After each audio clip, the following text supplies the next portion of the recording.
Bien, chicos, buenas tardes. Entonces, ahora vamos a continuar con las clases que ya hemos estado impartiendo y hoy vamos a abarcar el tema de la gestión de los residuos sólidos. ¿Ok?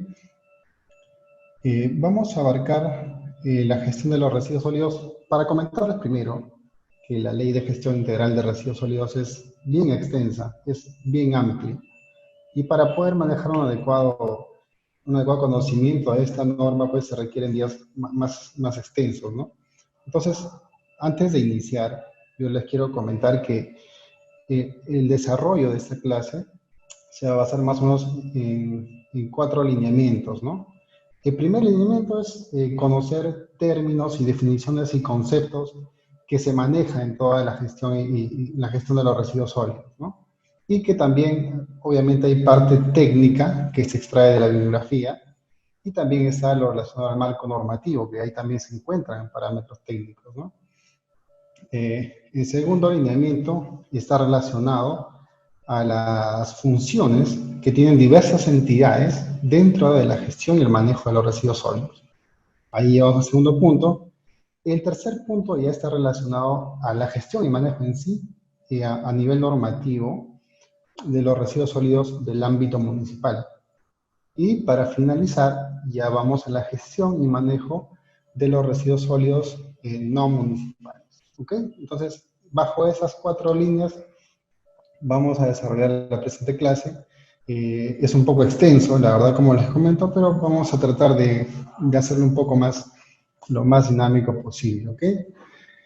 Bien, entonces vamos a empezar, como dijeran, por el inicio, ¿cierto? Y vamos a definir qué es un residuo sólido.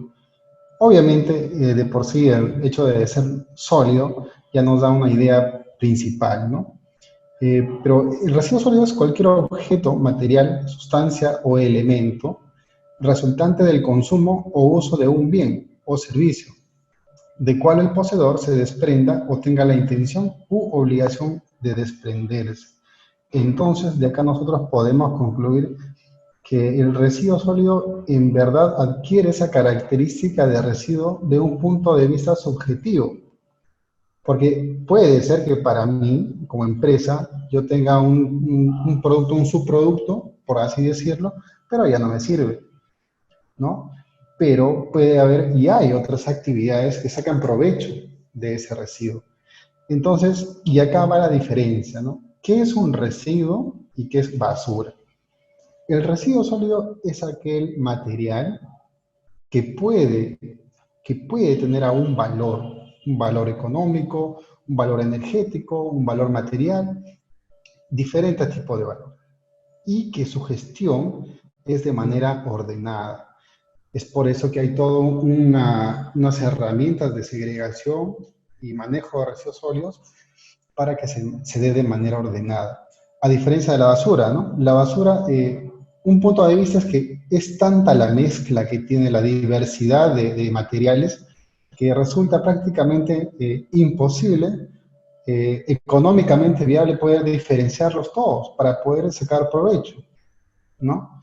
Y en segundo lugar, pues que de esa condición no se puede tener una valoración económica adecuada, ¿no? Ahora bien, residuo, hemos hablado principalmente que está en un estado físico sólido, pero la ley, la normativa ambiental, la normativa de residuos sólidos en el Perú, no solamente se limita al estado físico como tal, sino también incluyen todos los residuos o los desechos que estén en fase semisólida. ¿Ok? Entonces ahí también se consideran los residuos que siendo líquidos o gases se encuentran contenidos en recipientes. ¿Ok? Por ejemplo, un caso bien particular, ¿no? Los aceites residuales. Entonces, por ejemplo, en actividades mineras, mantenimiento de equipos, materiales, vehículos, todo eso, el aceite ya residual está en estado líquido, ¿no? Pero el manejo que se da, una de dos, cuando se puede valorizar, se lo puede transferir a unas plantas que aprovechan esa capacidad que tiene el aceite y lo pueden llegar a refinar. Pero en caso no se pudiera, ¿no? se lo tiene que almacenar en contenedores que son herméticamente sellados y disponerlo como residuo sólido, ¿no? Pese a estar en un estado líquido, ¿ok?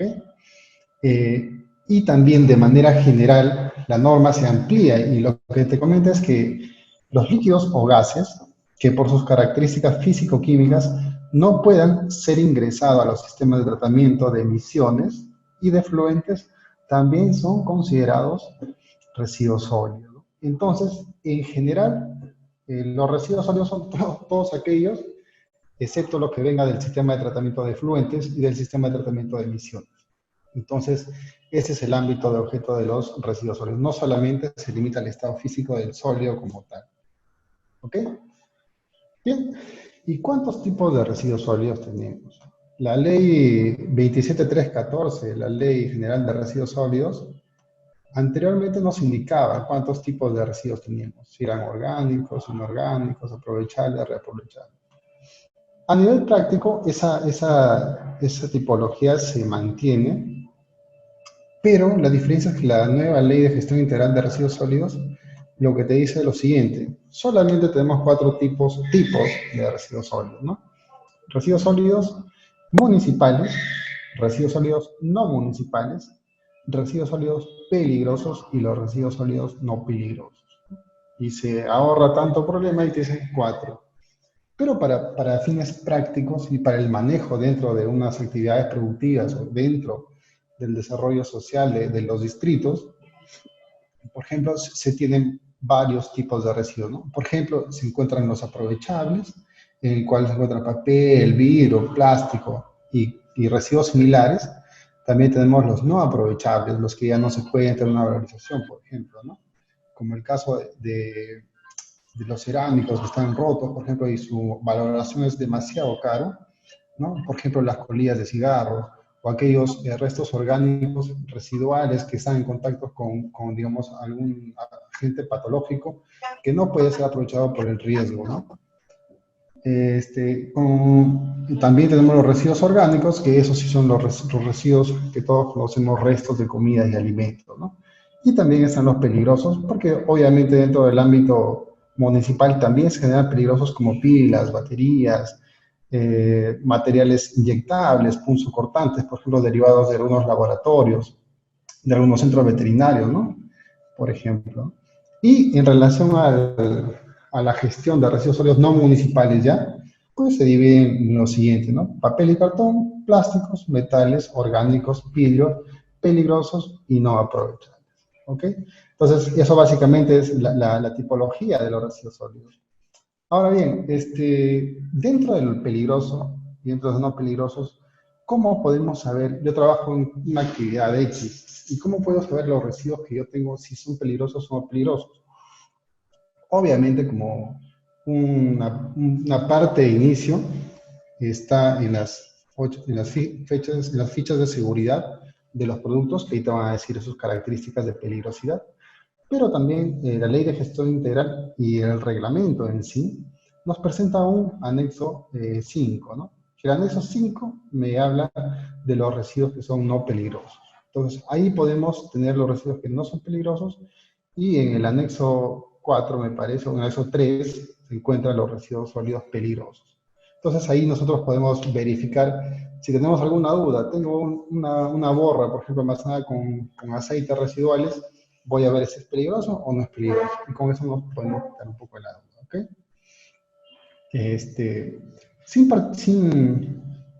Previamente a ello, también, los residuos sólidos peligrosos,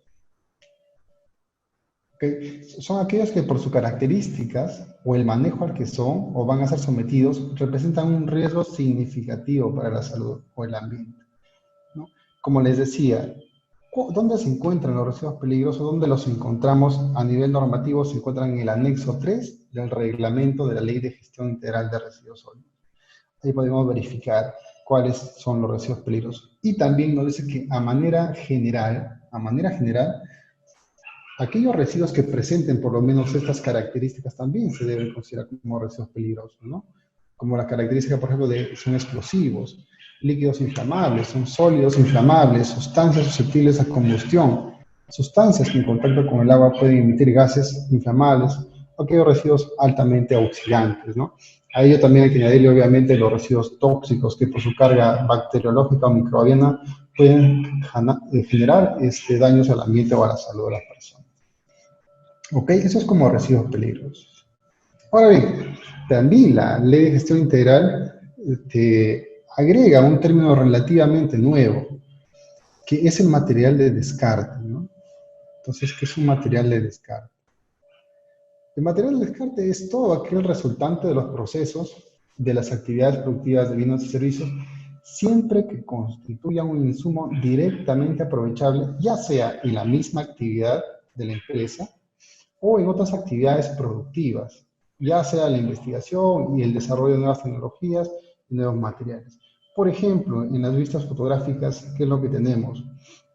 Tenemos materiales plastificados que son resultantes de los recortes que se hace, en este caso a las bandejas o los baldes que se están fabricando, que se reingresan nuevamente como materia prima mezclada dentro de la cadena productiva. En ese caso es un material de descarte y no le es aplicable las medidas o el manejo de la gestión de residuos sólidos, ¿no? Ese es un caso muy claro, por ejemplo, de residuos que se reaprovechan dentro de la misma actividad productiva. En la imagen inferior tenemos unos rollos, ¿no? Unos rollos, ¿de qué son? Unos rollos de material excedente de los campos de cultivo, ¿no? Que se utiliza ¿para qué? Para el alimento de ganado, de animales ganados, ¿no? En este caso, ¿va a ser en la misma actividad? No.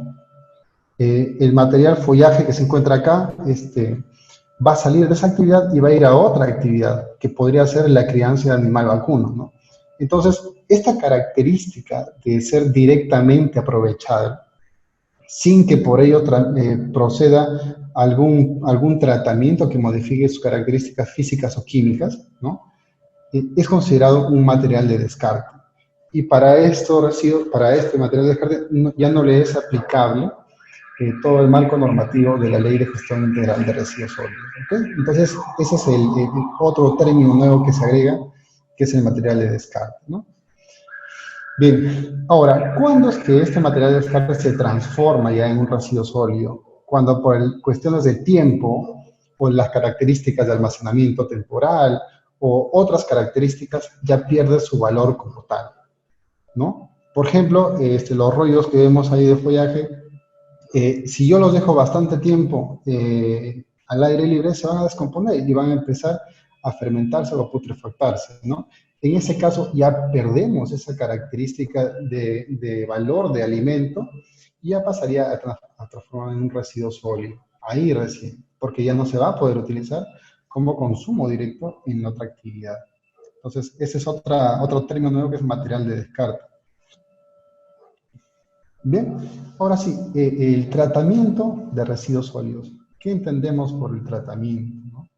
Es cualquier proceso, método o técnica que permite modificar las características físicas, químicas o biológicas del residuo sólido. ¿Con qué finalidad? Con la finalidad de reducir o eliminar su potencial peligro de causar daños a la salud y al ambiente. ¿Y cuántos tipos de procesos tenemos de tratamiento? En particular, se están considerando 5, que el primero de ellos, por ejemplo, es la solidificación, ¿no? ¿Qué consiste la solidificación? Es ese proceso que permite la integración de residuos sólidos peligrosos para generar un material sólido de alta capacidad estructural. ¿Qué pasa, por ejemplo? En las actividades agrarias o agrícolas, existe gran cantidad de contenedores o en este caso de baldes que han estado en contacto con insumos químicos, fertilizantes, herbicidas, productos químicos en general, ¿no? Entonces, a la sustancia considerarse un residuo peligroso, el contenedor también asume esa calidad de residuo sólido peligroso. Y la norma te establece que lo que se tiene que realizar en ese caso es lavar el depósito y perforarlo para que no pueda ser utilizado, ¿no? Pero te indica que también debería disponerse finalmente, ¿no? En un relleno, en una celda de seguridad. Pero Este tratamiento de solidificación consiste en triturarlo y incorporarlo como parte de la estructura de un material de construcción, ¿no? En este caso, por ejemplo, ladrillos, como se puede ver en la foto que se muestra en la parte superior derecha. Esa es una forma de tratamiento. También tenemos la neutralización, ¿no? Que es un proceso en el cual se va a regular el pH de la sustancia, ¿no? Regular más o menos un pH que esté entre 6 y 8, un término ácido, levemente básico y a neutro, ese es el pH que se recomienda, ¿no? La estabilización, por ejemplo, también, que es el proceso que neutraliza la peligrosidad de residuos mediante procesos bioquímicos. Y acá el ejemplo que se les presenta en la imagen inferior derecha es de la gallinaza, ¿no? La gallinaza es un residuo orgánico que tiene concentraciones elevadas de fósforo, de nitrógeno, de amoníaco, por ejemplo, ¿no? Y que de por sí representa un riesgo al ambiente. ¿Por qué? Porque puede generar puede hacer la generación de vectores, la proliferación de vectores, puede darse también la generación de malos olores. Y también en tiempo de verano, cuando se seca mucho y hay bastante viento, ese material particulado puede ir y depositarse en zonas aledañas, en viviendas aledañas, siendo parte de la transmisión de enfermedades hacia la población, ¿no? Entonces, para eso se realiza la estabilización, que consiste en agregar ciertas enzimas, ciertos microorganismos altamente eficaces para poder regular las concentraciones y eliminar las características de peligrosidad que tiene este residuo, ¿no? Y es ahí que se le da un tratamiento, ya sea al interior del generador o también a una empresa autorizada, ¿no? Otro sistema de tratamientos es considerada la incineración, que son básicamente utilizadas en lugares donde no hay acceso a centros de disposición final de residuos sólidos y que se requiere reaprovechar el material en forma de energía, ¿no? Obviamente para este sistema de tratamiento es para residuos sólidos peligrosos también y debe cumplir ciertos requisitos, ¿no? El primer requisito es que debe contar con 2 cámaras. La primera cámara, que debería estar a una temperatura no menor de 650 ni mayor a 850 grados, y una cámara secundaria, que sea no menor a 1200 grados centígrados. Estas temperaturas que nos van a ayudar, como una forma de controlar y prevenir la generación de gases altamente contaminantes, como el caso de las dioxinas y los furanos, los compuestos orgánicos volátiles, ¿no? Aparte, obviamente, de los dióxidos de azufre, nitrógeno, que se dan en el proceso de combustión, ¿no? Y también, aparte de ello, se requiere que tenga también un sistema de lavado y filtrado de gases, ¿no? Antes de su emisión al cuerpo receptor. Otro sistema de tratamiento es la pirólisis también, que es un proceso térmico con déficit de oxígeno que transforma los materiales orgánicos, esto es básicamente para materiales orgánicos, en componentes gaseosos, una parte, otra parte se condensa formando alquitrán y también compuesto de aceite, ¿no? Y también forma un residuo sólido de carbón fijo y ceniza, ¿ok? Como también se puede reutilizar estos productos como materiales combustibles y materiales fertilizantes también. Otro sistema de tratamiento. La esterilización por autoclave, que generalmente es utilizado en los sistemas de tratamiento de residuos hospitalarios. Previo a un tratamiento es ingresado en esta bandeja que tiene el autoclave y es sometido a vapor de agua a altas presiones, ¿no? La temperatura asegura pues que las características biológicas que tiene el material hospitalario quedan disminuidos o en su caso anuladas, ¿no? Y también está consignado el pretratamiento, que es básicamente la trituración, la mezcla y la dosificación para producción de combustibles derivados de residuos, ¿no? Generalmente esto relacionado al reaprovechamiento de los residuos sólidos orgánicos en mayor proporción. Pero también hay otras opciones, ¿no? Que en esta oportunidad todavía no lo vamos a comentar. ¿Ok? Perfecto. Ahora también, después del tratamiento, también se tiene la valorización. ¿Qué es la valorización? Es cualquier operación cuyo objetivo es que el residuo sea reaprovechado y sirva para una finalidad, ¿no? Y se presentan dos formas de valorización en este ámbito. Una de ellas es la valorización energética y otra es la valorización material. Y la valorización energética es aquella que está destinada a aprovechar su potencial energético, ¿no? Como por ejemplo el coprocesamiento, la coincineración, la generación de energía en base a procesos de biodegradación, biochar u otros. ¿Ok? Por ejemplo, en la imagen derecha tenemos una empresa dedicada a la incineración de residuos sólidos que aprovecha como parte del coprocesamiento y la coincineración, aprovecha residuos sólidos en proporciones adecuadas, obviamente, para el sistema de calderos pueda aprovechar esa energía. Y con lo cual se está reaprovechando el potencial energético que tiene el residuo en general. ¿Okay? Ya la valorización material se considera reutilizar el reciclaje, el compostaje, la recuperación de aceites, la bioconversión u otras alternativas que sean económicamente viables.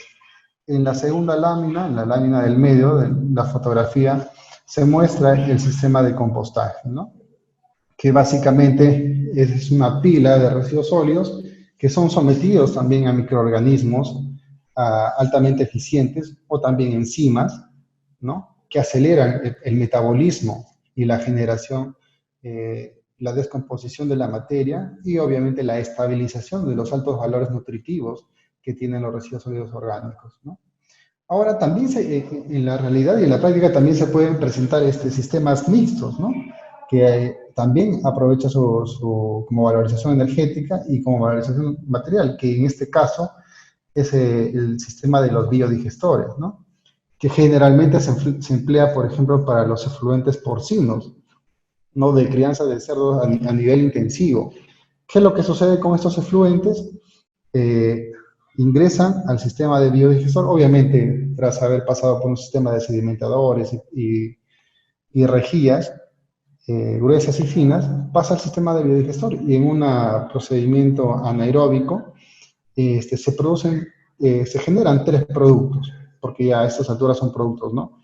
Que uno de ellos es el biol, que es la parte líquida de todo el compuesto, otro es el biosol, que es la parte sólida, y finalmente está el biogás. De los tres, por ejemplo, el biogás se lleva a un sistema de generación eléctrica, obviamente con unos purificadores previos para eliminar contaminantes y trazas que no ayudan a la combustión, y el biol y el biosol, por ejemplo, se destinan para campos agrícolas por sus propiedades altamente nutritivas, ¿no? Entonces, esas son las variantes, por ejemplo, de la valorización de los residuos sólidos. Bien, otro término también importante acá es las empresas operadoras de residuos sólidos, ¿no? Anteriormente se llamaban empresas comercializadoras de residuos sólidos y empresas de servicios de manejo de residuos sólidos. Esas dos actualmente ya se han eliminado y solamente se maneja el nombre de empresa operadora de residuos sólidos. Estas son, digamos, actores dentro de la gestión y el manejo de residuos sólidos, pero son actores privados o mixtos, pero en el Perú la mayoría de ellas, o casi en su totalidad, por decirlo, son empresas privadas, ¿no? Que estas empresas están autorizadas y son las únicas empresas autorizadas para realizar el manejo de los residuos sólidos en las actividades de barrido y limpieza, por ejemplo, recolección y transporte, transferencia, tratamiento, valorización y disposición final de los residuos sólidos. Solamente pueden hacer esas actividades o una de dos, o el generador de residuos sólidos o la empresa operadora. No hay otra forma de poder manejar estos residuos sólidos, ¿ok? Muy bien. Ahora vamos a hablar de las infraestructuras de residuos sólidos.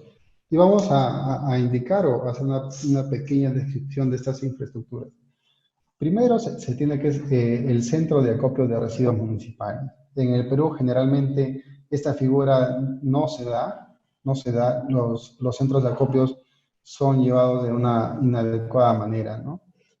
Es una infraestructura que está destinada a almacenar residuos sólidos, no peligrosos, que son recuperados en el marco del programa de segregación en la fuente y recolección selectiva por responsabilidad extendida del productor, como es el caso de la imagen que se ve en la parte derecha, ¿no? Ahora, de la gestión municipal sí se tiene, por ejemplo, programas de segregación en la fuente y recolección selectiva, que son generalmente pueden ser exitosos por momentos mientras dure el programa inicial, ¿no? Pero después en el tiempo ya se empieza a disminuir esa eficiencia.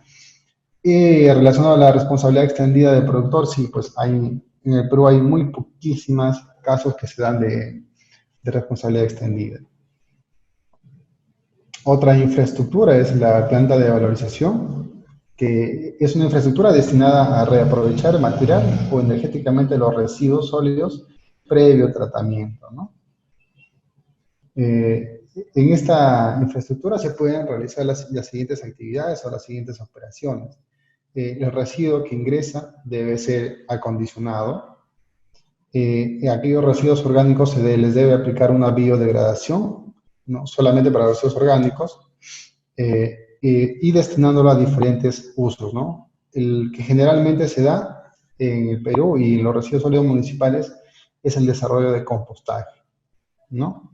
En otras también se hace la recuperación de aceites usados, desmantelamiento, desembalaje de residuos de aparatos electrónicos y eléctricos, o eléctricos y electrónicos, que son los famosos RAE, y otras alternativas, ¿no?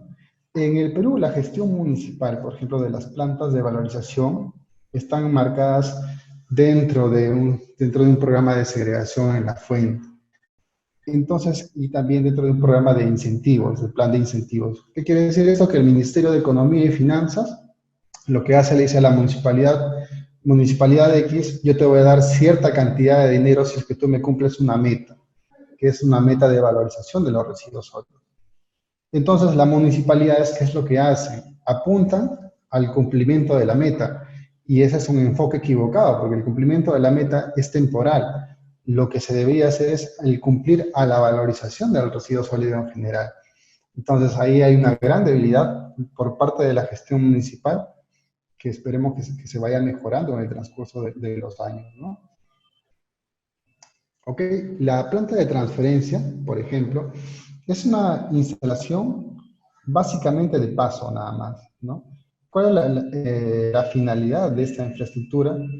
Que se descarguen residuos sólidos provenientes de unidades vehiculares pequeñas o de mediana capacidad para que puedan ser acumulados y distribuidos hacia una unidad vehicular de gran magnitud, de gran extensión. ¿Con la finalidad, con qué finalidad? Con la finalidad de ser más eficiente el uso de los recursos, tanto de maquinaria, porque supongamos que un camión recolector se va a recorrer toda la distancia desde la ciudad hasta el relleno sanitario que se encuentra en los mejores de los casos a media hora, 40 minutos, es un vehículo que deja de brindar un servicio de recolección a la ciudad. A diferencia de que vaya unos 15 o 10 minutos nada más de la ciudad, haga la transferencia que tengan que realizar y otro camión más grande sí se puede ir, se puede demorar y puede llevar más cantidad, ¿no? Entonces, esa es la finalidad de esa planta de transferencia. ¿Qué es lo que no es la planta de transferencia? No es un vertedero, es decir, ahí no se van a disponer los residuos sólidos, y tampoco es un lugar de segregación de residuos sólidos. ¿Okay? La segregación solamente se puede dar en la fuente de generación o en las plantas de acondicionamiento, las plantas de valorización, pero no se puede dar en las plantas de transferencia. La norma lo prohíbe expresamente. ¿Okay? Entonces, como beneficios, nos permite reducir tiempo y nos permite reducir costos, mayor tiempo efectivo de la recolección y mejores condiciones laborales para los trabajadores. ¿Ok? Muy bien. Y en la imagen derecha vemos un pequeño croquis de cómo es que está distribuida una planta de transferencia. Bien, ahora sí llegamos también a la planta de tratamiento. Es una instalación en la que se aplican o operan tecnologías, métodos o técnicas que modifican las características físicas, químicas de los residuos sólidos que permitan su reaprovechamiento y disposición final en forma segura y sanitaria. Ya lo mismo que hemos hablado del sistema de tratamiento y de los tipos de tratamiento, en este caso, por ejemplo, se presenta la planta de tratamiento de residuos CANAI, que es una planta básicamente de residuos sólidos hospitalarios y que, si mal no me equivoco, representa una capacidad del 80% de todos los residuos sólidos hospitalarios que se generan, ¿no? Eh, entonces, acá también obviamente le es aplicable todas las características que hemos hablado, ¿no? De 650 a 800 grados centígrados, la otra cámara de 1200 grados centígrados y su lavador de gases, ¿no? Eso obviamente es una planta de tratamiento, pero también se generan residuos que generalmente están formados por ceniza producto de la incineración del material, ¿no? Esta ceniza no deja de ser un residuo y es más, hay concentraciones que pueden ser bien nocivas y también se tiene que disponer. Se calcula más o menos que de todo el residuo sólido que ingresa, un 80% es consumido como materia energética y un 20% queda como residuo, lo que vendrían a ser las cenizas. ¿Okay? Entonces, ahí como las plantas de tratamiento. Muy bien, ahora sí ya llegamos a las infraestructuras de disposición final, ¿no? Una de ellas es el relleno sanitario, que este relleno sanitario está destinado para la disposición final eh, de los residuos sólidos municipales o aquellos residuos sólidos no peligrosos, ¿no? El Perú, por ejemplo, tiene un gran déficit de, de rellenos sanitarios. No existe mucho. A nivel nacional hay aproximadamente 52 rellenos sanitarios que para la generación de residuos sólidos que se da, pues no es nada. Es por eso que hoy fue más o menos ha identificado 1.585 botaderos, ¿no? O áreas degradadas por residuos sólidos. Entonces, miremos esa diferencia de 52 rellenos sanitarios que tenemos a nivel nacional a 1.585 botaderos o áreas degradadas. Es abismal esa diferencia, ¿no? Bueno, los rellenos sanitarios se clasifican en tres tipos: rellenos manuales, semimecanizados y mecanizados, que es de acuerdo a la capacidad de disposición final que tienen, ¿no? Por ejemplo, el manual menor a 6 toneladas métricas, el semimecanizado de las 6 toneladas métricas a no mayor de 50 toneladas métricas, y el mecanizado mayor a 50 toneladas métricas, ¿no?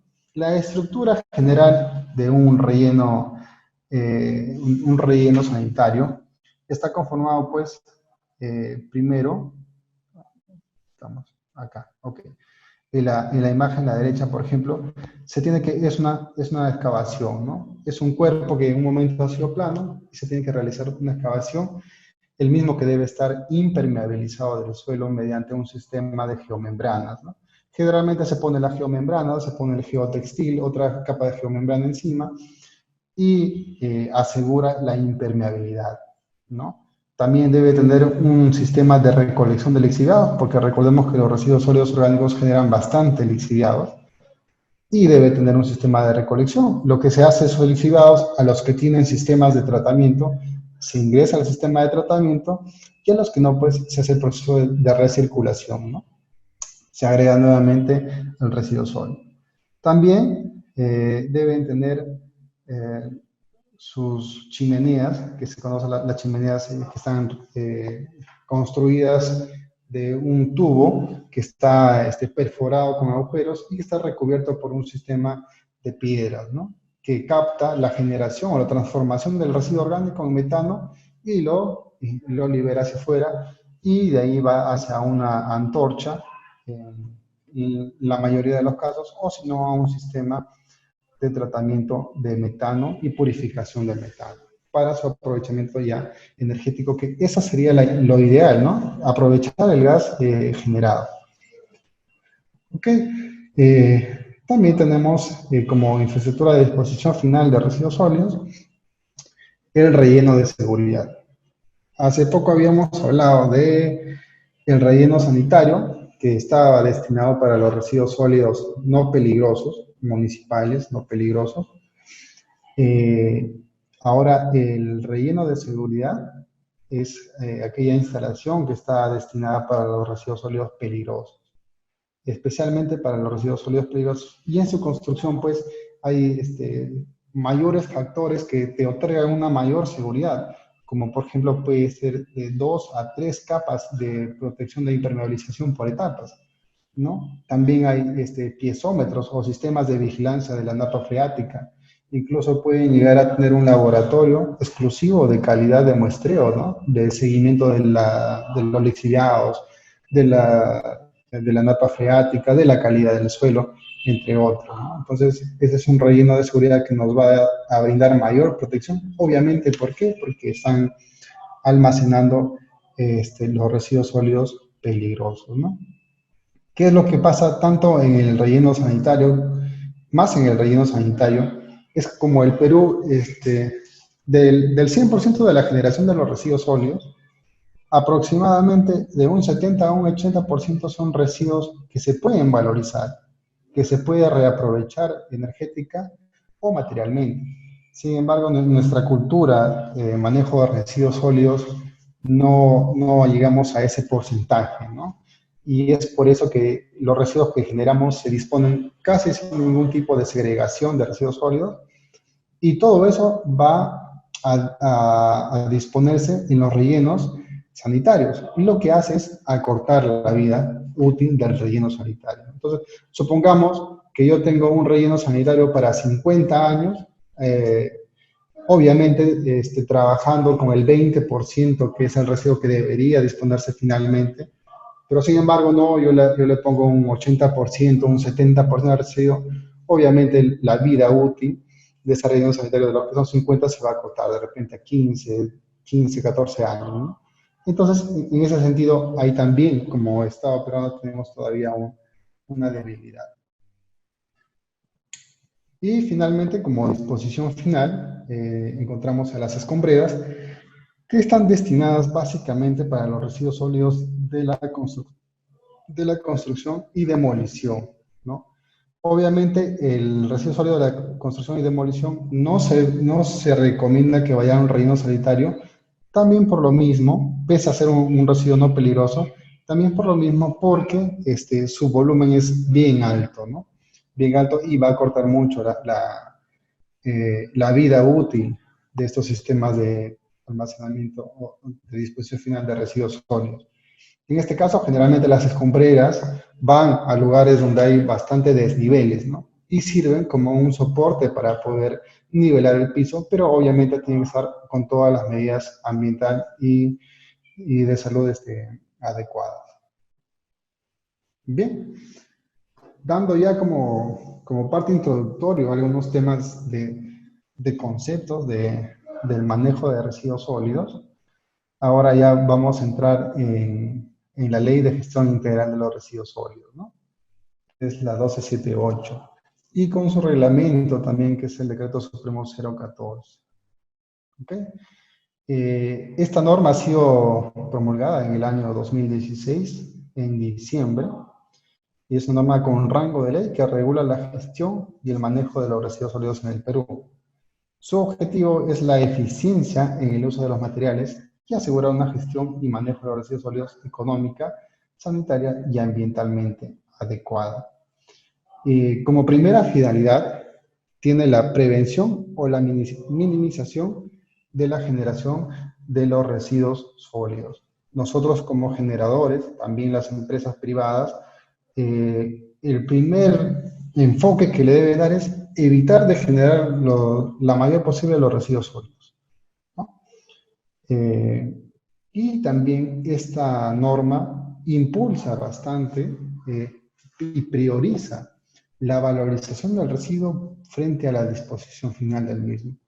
Es decir, si yo tengo un residuo A y que por sus características me es difícil aplicar una valorización y preferir a disponerlo, no.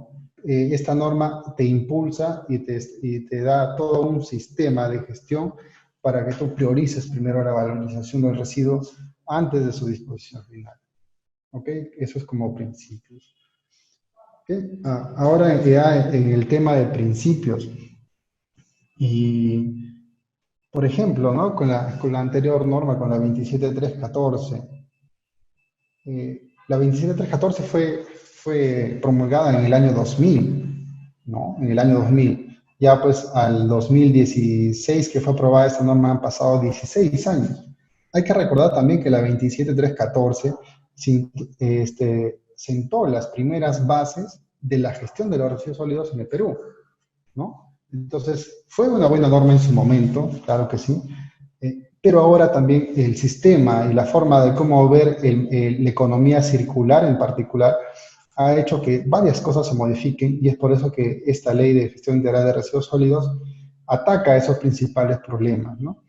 Y te da también los enfoques, como por ejemplo la economía circular, ¿no? Que es aquella que te dice que hay que evaluar un bien o un servicio desde donde inicia hasta el final. No solamente el hecho de que satisfagan nuestras necesidades en un momento determinado, no, sino que también hay que tratar de valorizar, de reaprovechar todo antes de su disposición final. Ya en caso no se pueda, recién ahí podemos entrar a la disposición final de los residuos sólidos, ¿no? Y para ello, te dice que esos residuos deben ser valorizados y te dan varias maneras, varias posibilidades y te impulsan a que puedas tú valorizar tus residuos sólidos, ¿no? También tenemos como principio la responsabilidad extendida del productor, de la casa comercializadora, de las importadoras, ¿no? Que son ellas pues que tienen que ver directamente con la distribución y la generación de los bienes y servicios. Que no toda la responsabilidad del manejo del residuo tiene que recaer sobre el Estado peruano, ¿no? En este caso, por ejemplo, sobre las municipalidades distritales y provinciales. No, sino que también la responsabilidad debe estar asumida a estas grandes cadenas que generan, que fabrican los residuos, que distribuyen, que comercializan. Entonces, a nivel nacional ya se han dado algunos pequeños avances con relacionado a la responsabilidad por parte, por ejemplo, de las empresas que comercializan los teléfonos celulares o otras empresas que venden productos a mayor cantidad, y indicándoles pues que deben implementar lugares donde se puedan disponer sus residuos en particular. Ellos mismos deben hacer el traslado, la valorización y la disposición final de esos residuos, ¿no? Entonces, eso también es el enfoque que está trayendo esta nueva norma, ¿no? También se enfoca en la responsabilidad compartida. ¿Qué quiere decir? Que nosotros, o generalmente las personas, pues, le asignamos toda la responsabilidad a la gestión municipal, ¿no? Pasa todo un problema, todas las calles están sucias, no pasa el camión recolector, no hay trabajadores de limpieza, pero la culpa nosotros decimos que es la municipalidad, cuando no, ¿no? La responsabilidad es de todos, tanto de nosotros como generadores del servicio de recolección, del aparato estatal a nivel nacional como tal, ¿no? Eso es parte entonces de la responsabilidad compartida, ¿ok? Y obviamente la protección a la salud y la protección al ambiente que ya viene pues de la norma anterior y que también se mantiene en esta norma, ¿no? Bien, ahora sí pasamos ya un poco en el tema de competencias de la gestión y el manejo de los residuos sólidos. Y el primer actor que se va a sobresalir acá también es el Ministerio del Ambiente, ¿no? Quien norma y quien regula la gestión ambiental en el Perú. Una de sus funciones es la de normar sobre el manejo de los residuos sólidos, incluyendo lo correspondiente a infraestructuras de manejo de residuos sólidos, ¿no? Es por eso que el Decreto Supremo 014, que reglamenta a la Ley de Gestión Integral de Residuos Sólidos, pues tiene ese slash que dice MINAM, ¿no? Porque obviamente es carácter normativo. Bien, también tiene la responsabilidad de administrar y mantener actualizado en el registro autoritativo de las empresas operadoras de residuos sólidos. Anteriormente recordemos que ya no se llamaba pues, registro autoritativo, ¿no? Se llamaba el registro de las empresas operadoras de residuos sólidos. Era administrado por DIGESA, que forma parte pues, del Ministerio de Salud, ¿no?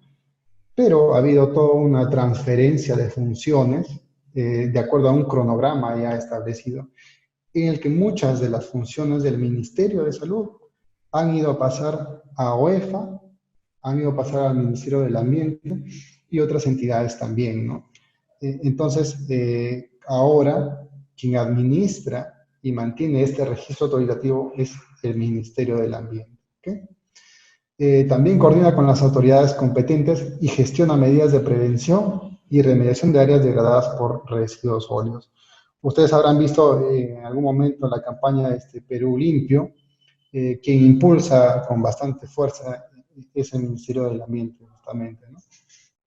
Entonces, eso es parte de su función de coordinador y de promover estas prácticas ambientales. También regula la prestación del servicio de limpieza pública, estableciendo las condiciones mínimas de la prestación del servicio. Es por eso que el Ministerio del Ambiente constantemente promulga guías, promulga metodologías para la gestión y manejo de los residuos sólidos, para elaborar planes de manejo de residuos sólidos, planes integrales, planes de cierre y clausura de áreas degradadas, por ejemplo, ¿no? Entonces, esos son los requisitos mínimos que el Ministerio del Ambiente plantea y que las autoridades locales y provinciales, de acuerdo a su experiencia o a su situación actual, adecúan, obviamente sin dejar de cumplir todas esas características mínimas. ¿Okay?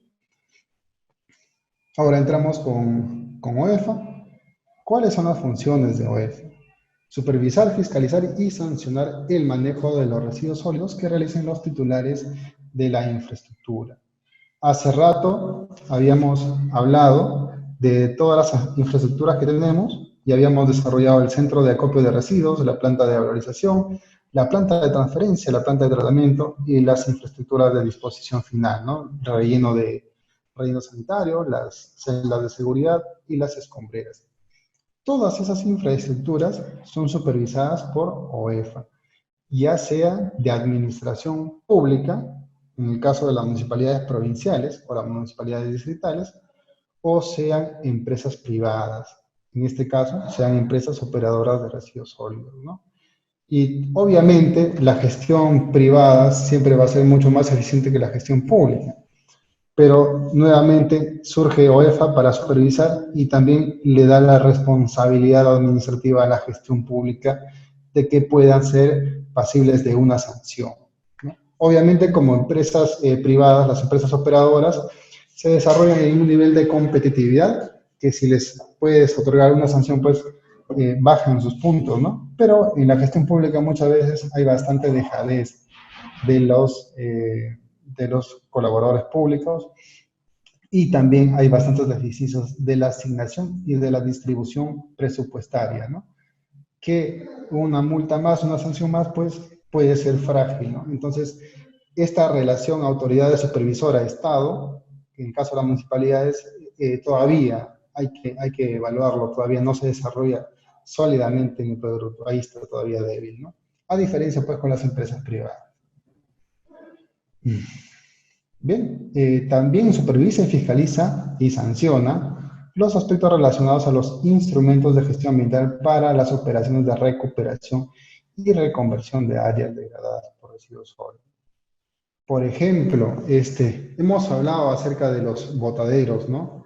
Que son infraestructuras donde está prohibido, no son infraestructuras, son lugares o unidades donde se desarrolla donde se dispone de manera informal y hasta ilegal, por decirlo, residuos sólidos, ¿no? Eso se conoce como botaderos. Y para ello, OEFA lo que ha dicho es, esos son llamados áreas degradadas por residuos sólidos, y yo voy a supervisar a las entidades que son administradoras de esas áreas para que tú puedas recuperarlos o reconvertirlos, ¿no? Y para ello, por ejemplo, se tiene una tipificación también, ¿no? De hasta 720 UITs en el caso de del plan de recuperación de áreas degradadas, ¿no? Y, por ejemplo, si lo llevamos a la práctica, son 720 UITs como máximo, y que en la práctica son 3 millones de soles, más o menos, ¿no? Entonces, sancionar a una entidad pública con 3 millones de soles, obviamente que tras de ello hay toda una evaluación, una sustentación del costo de la multa, pero ya esa capacidad pues se entiende que debe persuadir a la administración pública a que pueda tomar las medidas de prevención que se deberían aplicar, ¿no? Bien, también tipifican las conductas infractoras y aprueba la escala de sanciones en el marco de las facultades de supervisión y fiscalización y sanción. También una de sus funciones es elaborar y mantener actualizado el inventario nacional de áreas degradadas por residuos sólidos, lo que les estábamos indicando, ¿no? Y por ejemplo, ya OEFA tiene su data y que se ha identificado un total de 1.585 botaderos a nivel nacional. 1.585. ¿Mm? ¿Qué les parece? Entonces, esta gestión en verdad ha delatado pues, y ha puesto a la luz, más que nada, ¿no?, toda la problemática del manejo de residuos que se está teniendo. Y dentro de las regiones que tienen más extensión por áreas degradadas se encuentra Lambayeque, que son 438 hectáreas, toda a disposición final de residuos sólidos, 276 hectáreas para Ica, por ejemplo, y 201 hectáreas para Piura. Entonces, de acá sale la pregunta, ¿no? ¿Con qué dinero, cuál es el mecanismo que se va a aplicar para poder recuperar o reconvertir estas áreas degradadas? Bueno, pues ahí tienen los que están laborando en la gestión pública relacionada a la gestión de manejo de residuos sólidos municipales. Hay un gran reto, ¿no? Un gran desafío en esa parte. Pero se está iniciando poco a poco, ¿no? Bien, por su parte también tenemos al Servicio de Certificación Ambiental para las Inversiones Sostenibles, que cuáles son las funciones. Evalúa y aprueba los estudios ambientales de infraestructura de residuos de gestión municipal si el servicio se brinda a 2 o más regiones. Esta norma, la 1278, lo que ha hecho es descentralizar bastante el tema de la certificación ambiental. ¿Por qué? Porque recordemos que anteriormente quien te daba esa certificación ambiental era DGESA, y para una infraestructura de servicio pues te demorabas 5 años, 6 años por lo menos para una certificación, ¿no? Entonces, acá lo que se quiere hacer es que no se pueden poner tantas trabas y tantas barreras a una necesidad que es tan fuerte, como es el caso de no tener infraestructuras adecuadas para la disposición de residuos sólidos. Entonces, en ese caso es que se ha distribuido las responsabilidades de certificación. Y cuando hay una infraestructura de residuos que brinda un servicio a 2 regiones o a más regiones que se encuentran en el límite, por ejemplo, de 2 regiones, el instrumento que se tenga que presentar tiene que ser enviado a SENACE. Obviamente, de gestión municipal, en este caso de gestión municipal, ¿no? Ya en el sector privado, lo que SENACE tiene las competencias es para evaluar y aprobar los estudios ambientales de los proyectos de infraestructura que se localicen fuera de las instalaciones productivas. ¿Ok? También tiene como competencia o funciones aprobar los instrumentos de gestión ambiental complementaria para proyectos de recuperación o reconversión de áreas degradadas cuando sirvan a 2 o más regiones. Nuevamente el enfoque aparece, ¿no?, de distribuir o de dividir las competencias para las regiones cuando hay conflicto de 2 regiones, ya sea tanto para la infraestructura como también para el plan de recuperación y reconversión de áreas degradadas.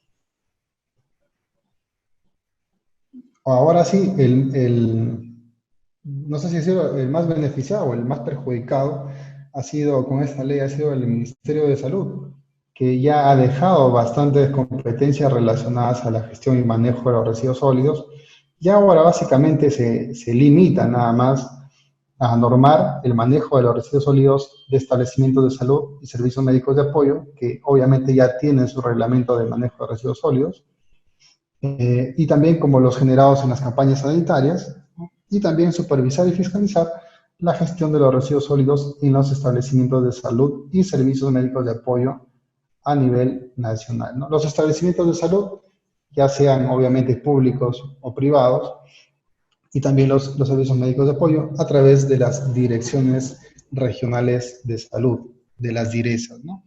Entonces tienen esa función de supervisar.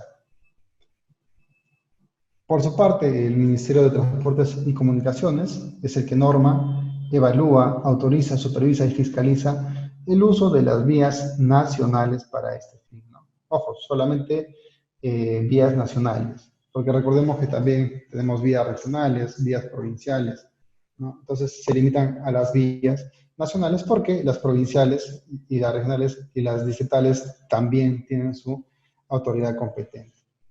Lo que hacen ellos frente a una emergencia o frente a un derrame de residuos sólidos que pueda afectar el ambiente o la salud de las personas es realizar actividades de coordinación con las autoridades correspondientes, ¿no? Por ejemplo, MINAM, OEFA, MINSA u otras entidades. ¿Ok?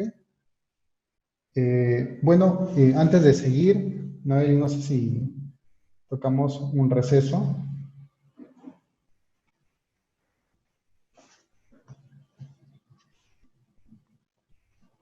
Ingeniero, gracias por el pase. Para comentarles que a los que deseen certificarse, contamos con las siguientes opciones. Tenemos una opción en la que pueden obtener el certificado en especialización por el programa completo en gestión SOMAC. El costo por un total de 75 horas académicas es de 400 soles. Los beneficios serían los siguientes. Se le emite certificado en gestión de salud, de seguridad, salud ocupacional y medio ambiente, calidad, un certificado como especialista en gestión de seguridad y salud ocupacional, un certificado como especialista en gestión ambiental, un certificado como especialista en gestión de calidad según la norma ISO 9001-2015 a nombre de BMC Team. Los materiales lo que les incluye son los materiales de las presentaciones, vídeos de las presentaciones y materiales de estudio complementario. Cuentan con otra opción si es que desean especializarse en algún programa de manera individual, ya sea de seguridad y salud ocupacional, gestión ambiental o gestión de calidad. El costo para la certificación de cada programa es de 135 soles. Lo que les incluye son el certificado del programa, material de las presentaciones, vídeos de las presentaciones, materiales de estudio complementario que corresponde al programa. Para mayor información pueden escribirnos al WhatsApp al 958828561 o al 956-342208. Muchas gracias, ingeniero. Le doy pase para que retome su exposición.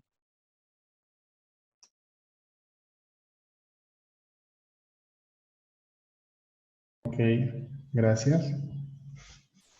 Bien, entonces continuamos con esta exposición de la gestión de los residuos sólidos y nos habíamos quedado ya en las funciones de las entidades, ¿no? Ya vamos terminando, solamente nos falta las funciones de los gobiernos regionales y las municipalidades provinciales.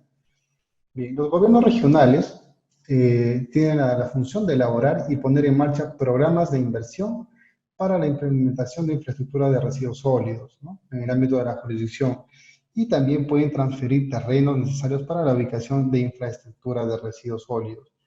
Y, por ejemplo, en este caso, les he puesto una vista del Gobierno Regional de La Libertad, que a través de su proyecto especial Chavimoche, ha donado una extensión para que se pueda implementar una celda transitoria, ¿no? Por parte de la Municipalidad Provincial de Trujillo. Entonces, en ese sentido es que van ayudando y coadyuvando al manejo de los residuos sólidos los gobiernos regionales, ¿no? También como función de gestión ambiental, ellos definen la ubicación y la selección de áreas para la instalación de infraestructuras de valorización, transferencia y disposición final de residuos sólidos en caso de discrepancia entre dos o más municipalidades provinciales. Y con esto vamos corrigiendo ya la estrategia de cómo se va distribuyendo la certificación ambiental, ¿no? Hablamos que el SENACE era el competente cuando había controversia de dos regiones, ¿no? Ahora, hablamos que el gobierno regional es el competente cuando hay controversia de dos provincias. Y esa es la estructura que se está siguiendo, ¿no?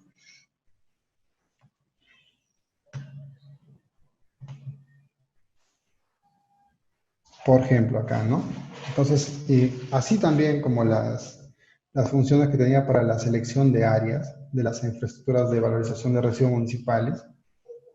También tiene las funciones de aprobar los proyectos y los instrumentos de gestión ambiental de aquellos proyectos de inversión pública y privada de infraestructura de residuos sólidos municipal, ojo, municipal, cuando el servicio se brinde a 2 o más provincias, ¿no? Entonces, ahí nuevamente desarrollamos ese enfoque de las competencias. Y también aprueba los instrumentos complementarios del CIA para aquellos proyectos de recuperación o reconversión de áreas degradadas por residuos sólidos, ¿no? Y relacionado a la fiscalización ambiental de los residuos sólidos, obviamente, como ya lo comentamos en las clases anteriores también, ellos supervisan y fiscalizan a las actividades económicas que se encuentran bajo su competencia, ¿no? En este caso, por ejemplo, para ya recordar un poco la memoria, los gobiernos regionales en relación a la pequeña minería y minería artesanal en el sector minero, en el sector de pesca, por ejemplo, a la extracción de pesca artesanal, ¿no? Procesamiento artesanal y acuicultura de AREL y AMIPE, ¿no? Entonces, entre otras competencias que tienen, pues. ¿Okay? Bien, las municipalidades provinciales, por su parte, son, digamos, las que mayor papel desempeñan dentro de la gestión de los residuos sólidos municipales, tanto las provinciales como las distritales en el ámbito de su jurisdicción, ¿no? Y tienen, por ejemplo, la función normativa, que es normar en su jurisdicción el manejo de residuos, excluyendo las infraestructuras de los residuos sólidos, ¿no? Entonces, los que deben normar, ojo, no solamente a nivel de papel, sino que de acuerdo a la realidad, a la problemática, se deben establecer normas especiales y particulares que puedan ayudar a la adecuada gestión de los residuos sólidos, ¿no? También emiten opinión fundamentada sobre los proyectos de ordenanzas distritales referidos al manejo de residuos sólidos, incluyendo la determinación de tasas por servicios públicos o arbitrios correspondientes, ¿no? ¿Qué quiere decir esto? Que, por ejemplo, la municipalidad distrital tiene un proyecto de ordenanza municipal relacionada a la gestión y el manejo de los residuos sólidos y también tiene otra ordenanza municipal para establecer un justo pago por la tasa por los servicios de recolección de residuos sólidos. Primero tiene que enviarlo a la municipalidad provincial para que ellos puedan emitir opinión fundamentada, ¿no? Y también aprueban la tasa de arbitrios por los servicios de limpieza pública. ¿Qué es lo que pasa acá en Perú? Lo que nosotros tenemos es que los arbitrios por el servicio de recolección, manejo y disposición final de los residuos sólidos es muy por abajo de lo que debería estar, ¿no? Entonces, si a ese monto le sumamos que la morosidad de pago de los arbitrios son aproximadamente el 50%, 50-60% de la morosidad del pago, obviamente pues que el servicio que nosotros nos van a brindar y nos van a retribuir va a ser un servicio malo, un servicio inadecuado.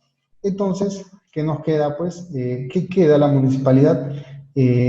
Realizar unas gestiones adecuadas para impulsar que se puedan pagar adecuadamente los arbitrios municipales, ¿no? Bueno, y también como otra función de las municipalidades provinciales está en manejar de manera selectiva y separada, como parte del servicio de limpieza pública, los residuos peligrosos municipales, ¿no? Generalmente, y la concepción que se está teniendo ahora es que los rellenos sanitarios también pueden tener celdas de seguridad, ¿no? Para que en una parte se puede establecer los rellenos sanitarios y en otra parte, en las celdas de seguridad, los residuos sólidos peligrosos. ¿Ok? Y bueno, también continuando con esa secuencia de la certificación ambiental, ¿quiénes aprueban los proyectos de los instrumentos de gestión ambiental? Cuando el servicio es prestado a uno o más distritos, es la municipalidad provincial. Entonces, recapitulando, tenemos lo siguiente, ¿no? Si una municipalidad distrital, y por ejemplo, y esta parte va a ser más adelante, o ya lo es en la actualidad, una ventana de muchas oportunidades, porque como les comentaba, en el Perú, hasta hace poco nada más, habían 52 infraestructuras de residuos sólidos y versus a eso tenemos 1.585 áreas degradadas. Entonces nos va a dar un enfoque, pues nos va a decir, oye, hay algo que está mal, hay un vacío. ¿Qué es lo que falta? De repente falta gestión, sí, falta capacidades técnicas de las entidades, sí, y ahí están las posibilidades, ¿no? De poder ingresar con esa capacidad, con esa gestión que se debería tener para poder impulsar la implementación de estas infraestructuras. Entonces, recapitulando, ¿qué tenemos? Si un distrito o dos distritos quieren tener su infraestructura de gestión, su infraestructura para la disposición final de residuos sólidos o cualquier infraestructura, ¿a dónde deben ir? A la municipalidad provincial. Si hay un conflicto o el servicio que brinda la infraestructura es a dos municipalidades provinciales, tiene que ir a solicitar al gobierno regional, ¿no? Si hay complicaciones entre las infraestructuras de dos regiones, quien otorga es el SENASA, ¿no? Por su parte. Entonces, más o menos, esa es la didáctica que se tiene con la certificación ambiental, ¿no? Y también, obviamente, aprueban los IDAs complementarios. Bien, las funciones de gestión de residuos sólidos. ¿Qué es lo que realizan las municipalidades? Pueden suscribir contratos de prestación de servicios sólidos con empresas registradas en el Ministerio del Ambiente. Y en relación a su distrito cercado, el caso de las provinciales, y las distritales, obviamente en el caso del distrito, ¿no? ¿Qué es lo que pasa, por ejemplo, con Lima, ¿no? Lima tiene un contrato de prestación de servicios con la empresa Petramas, ¿no? Ellos son los que realizan el transporte, la recolección, la limpieza de espacios públicos y la valoración y la disposición final de los residuos, y tienen un contrato con la municipalidad, y la municipalidad lo que dice es, bueno, yo ya no hago esa gestión del residuo sólido, y pues tiene una carga menos, ¿no? Y obviamente la empresa privada es mucho más eficiente que una entidad pública, ¿no? También establecen una tasa especial para la gestión y manejo de los residuos sólidos especiales, ¿no? Los residuos sólidos especiales, tengamos en cuenta que son aquellos que por sus características no ingresan dentro de la gestión municipal. Un ejemplo de ello, por ejemplo, son los residuos de clínicas hospitalarias, de clínicas de veterinaria, por ejemplo, ¿no? De algunas dentales pequeños que utilizan obviamente materiales biológicos y por ahí biocontaminados, por ejemplo, y que no deberían mezclarse con los residuos sólidos municipales. Por ejemplo, los lubricentros, ¿no? Que cuando vas con tu vehículo te hacen el cambio de aceite. Ese aceite, por ejemplo, también es considerado peligroso y no debería mezclarse con los residuos no peligrosos. Y por eso se les llama residuos sólidos especiales, porque tienen características diferentes a los municipales, pero se generan dentro del aparato municipal, ¿no? Y caso de ejemplo también es en el caso de algunos conciertos, ¿no? Por ejemplo, los conciertos generan gran cantidad de residuos o algunas aglomeraciones con bastante personal o bastantes personas, genera bastantes residuos que por su cantidad, más que por sus propiedades de peligrosidad, por su cantidad requieren un trabajo más arduo por parte del servicio de limpieza, ¿no? Entonces es en esos casos que la municipalidad puede decir, sí, yo te voy a cobrar una tasa diferenciada para que tú puedas realizar tu actividad o tu evento. Y obviamente eso debe estar coordinado con el área de licencias y funciones de la municipalidad, ¿no? Para que, digamos, no puedan obtener el permiso de ejecutar esas actividades mientras no realicen ese pago, porque se entiende que se van a generar residuos sólidos, ¿no? También las municipalidades clausuran los lugares de disposición final inapropiados de residuos sólidos, los que se conocen como botaderos. Los clausuran físicamente, ¿no? Muy bien, las funciones de gestión de residuos sólidos obviamente deben incluir en sus planes operativos institucionales los objetivos y metas en la materia de gestión y manejo de residuos sólidos, ¿no? Acá también hay un tema importantísimo, que la nueva ley te dice que las municipalidades pueden suscribir convenios con las empresas de servicios de saneamiento u otras para que puedan realizar el cobro de las tasas por prestación de los servicios de limpieza pública, ¿no? como hemos hablado hace un momento, la tasa de morosidad del pago por estos servicios más o menos está en un 50-60%. Ese es un problema que siempre se va a mantener. Es por eso que les dan la opción a las municipalidades de que puedan tercerizar el cobro a una empresa privada. Y por ejemplo, acá en Trujillo, a Veolia, que es una empresa que ha ingresado en su momento con la cobranza de estos recibos, aplica pues todo un sistema de cobranza mucho más complejo, ¿no? Por ejemplo, la cobranza bajo presión, las cobranzas coactivas, te insisten al momento de hacer la cobranza, y pues lo que ellos tienen son recaudaciones mucho más elevadas, ¿no? Y eso es una estrategia, por ejemplo, de gestión municipal. Ok, las funciones de fiscalizadoras, las municipalidades supervisan, fiscalizan y sancionan a los recicladores y asociaciones de recicladores. También entendamos que primero, antes de sancionar a las asociaciones de recicladores, las municipalidades también impulsan a que se formalice la asociación de recicladores, ¿no? Perfecto, la municipalidad dice, vamos a gestionar tu formalización, vamos a abrir nuevos mercados, tú vas a dar mejores capacidades para el manejo de los residuos que se pueden comercializar, y en ese sentido los formaliza, pero también les va a aplicar las sanciones en el caso de que no puedan cumplir con la normativa relacionada al manejo de residuos sólidos, ¿no?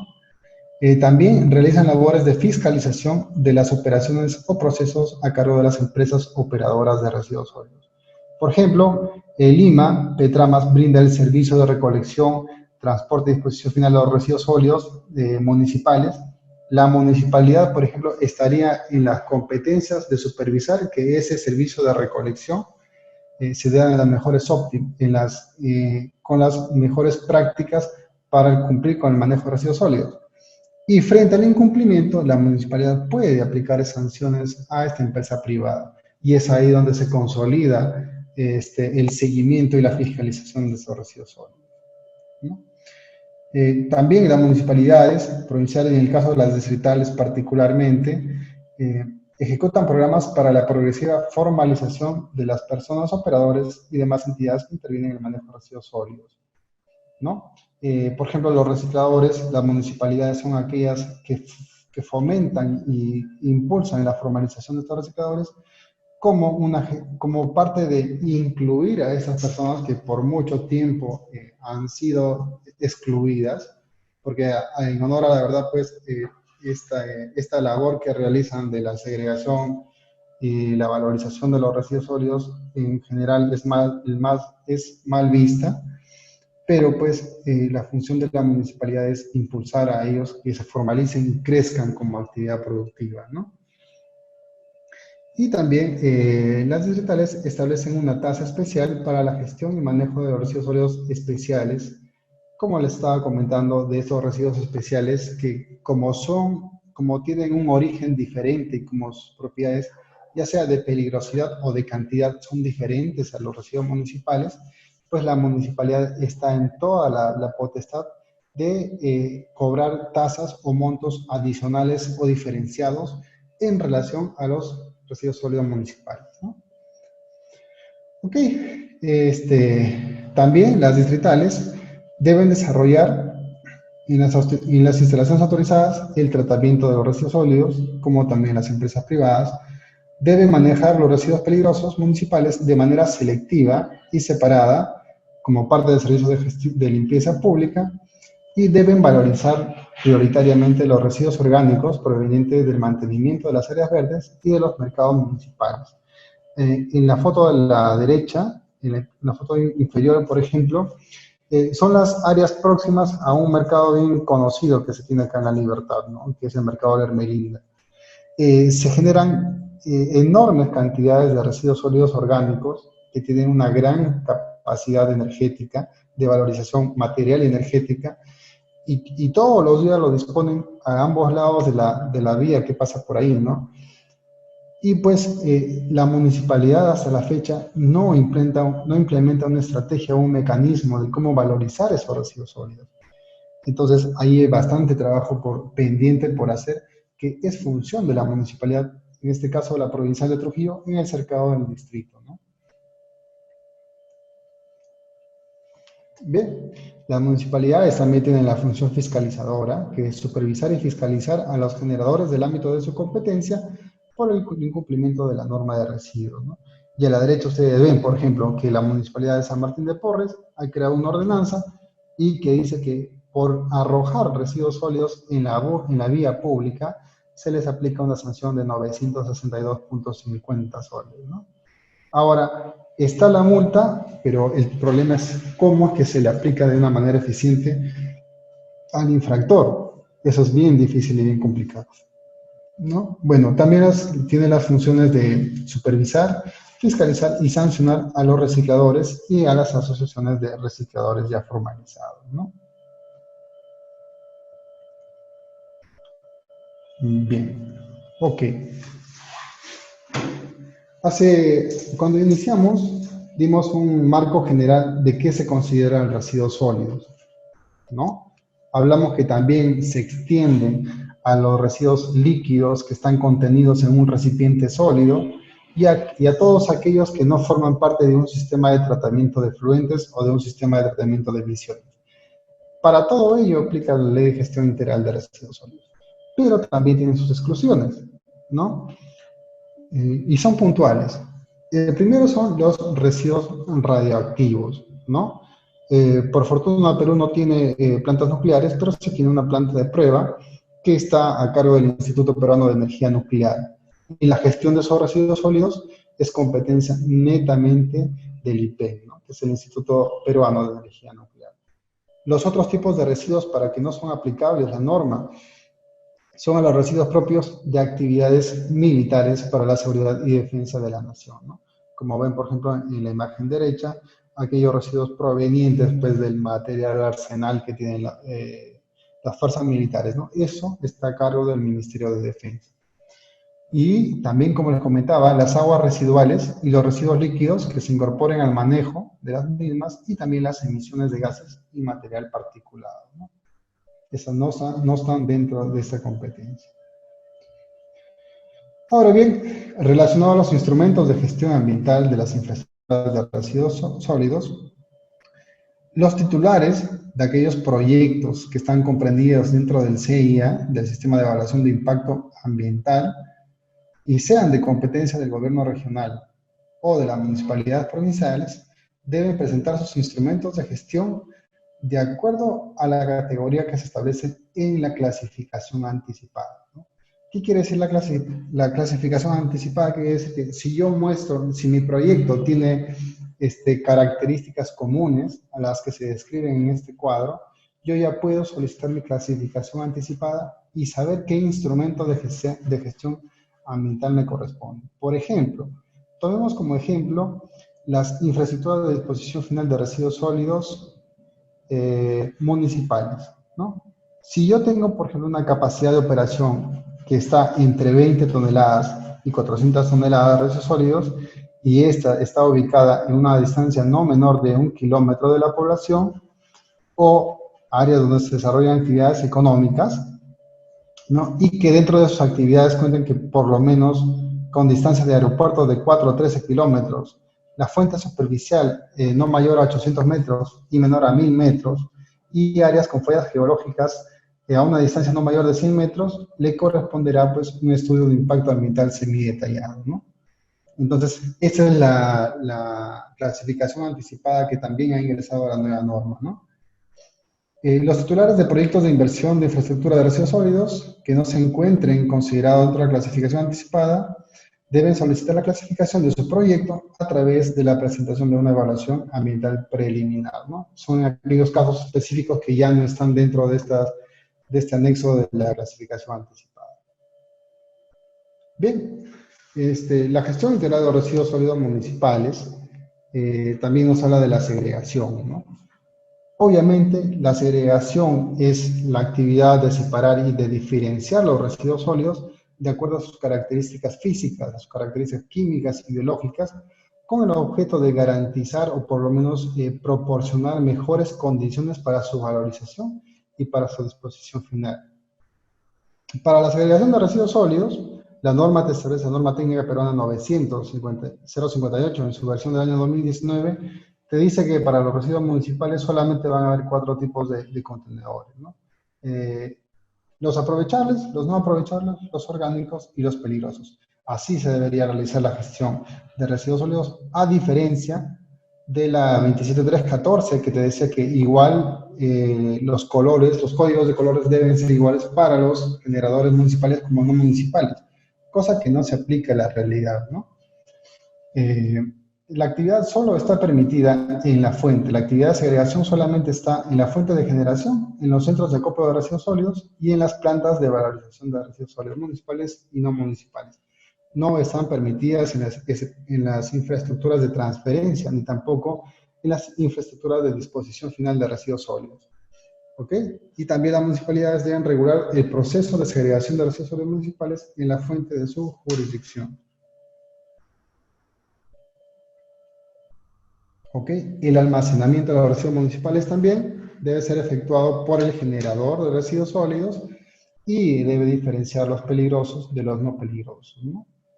Los recipientes deben ser de material impermeable, deben ser livianos y resistentes, de fácil manipulación, de modo que facilite el traslado hasta el vehículo recolector.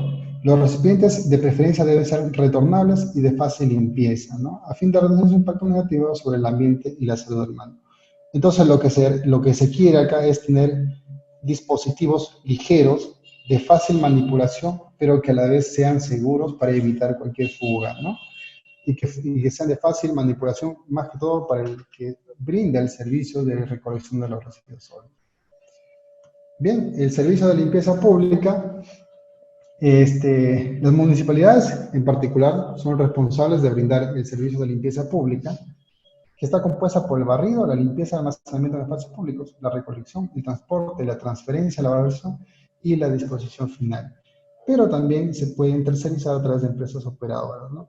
La diferencia es, y como ya lo sabemos todos, que la empresa privada es mucho más eficiente a diferencia que la gestión pública, ¿no? Como ustedes pueden ver en la imagen derecha, el servicio brindado por una municipalidad, que pues las condiciones de salubridad no son las adecuadas e incluso los equipos de protección personal de los trabajadores no son los adecuados, a diferencia de la parte inferior que sí se ve un estado de salubridad, por lo menos de los equipos más adecuados, y también los trabajadores se cuentan con sus equipos de protección personal, ¿no?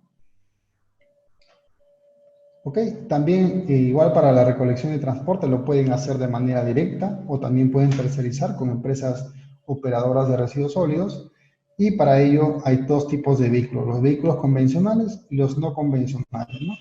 Los convencionales tenemos los camiones compactadores, los camiones de barandas, camiones para contenedores de gran capacidad y camiones similares. Los no convencionales, ahí están los triciclos, ya sea pedal o ya sea motorizado, motofurgón, carretas jaladas por asémidas y botes.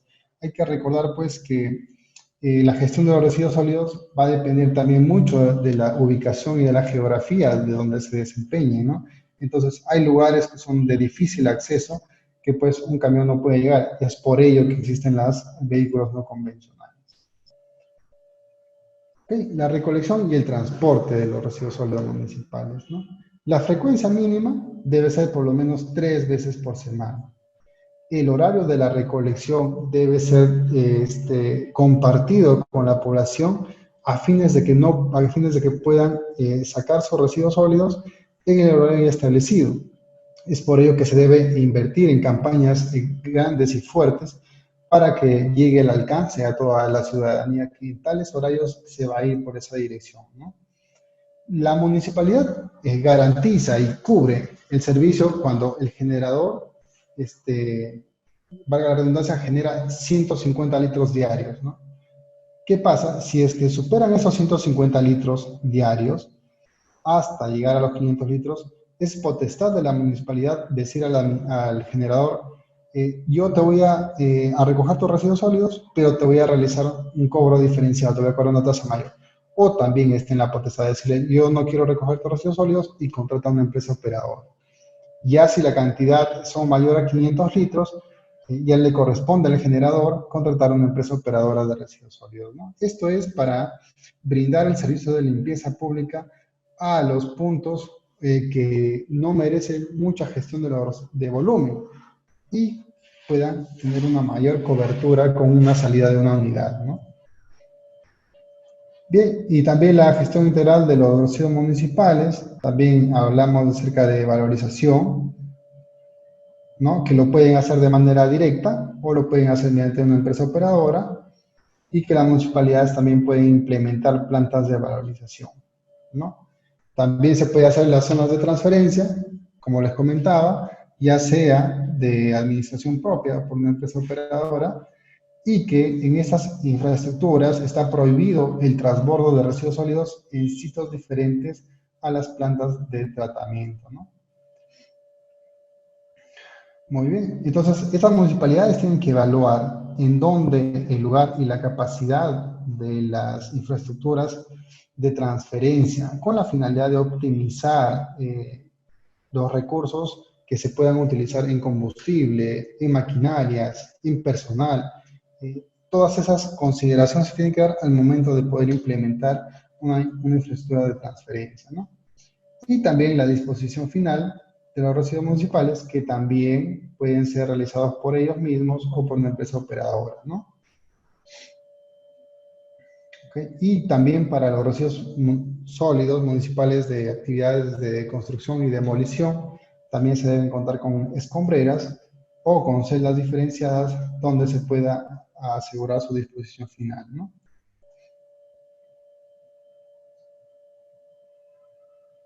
Okay. Y también acá continuamos con la disposición final, que el generador de residuos sólidos municipales, de los residuos sólidos especiales, como ya estábamos hablando, qué tipos de residuos son los especiales, deben optar por un manejo diferenciado, o un costo diferenciado, o en su defecto, que pueda hacerse con una empresa operadora de residuos, ¿no? Bien. Ahora sí, pasamos a la gestión integral de los residuos sólidos no municipales, ¿no? Como aspectos generales, se tiene que los residuos sólidos no municipales se realiza a través de las empresas operadoras de residuos sólidos.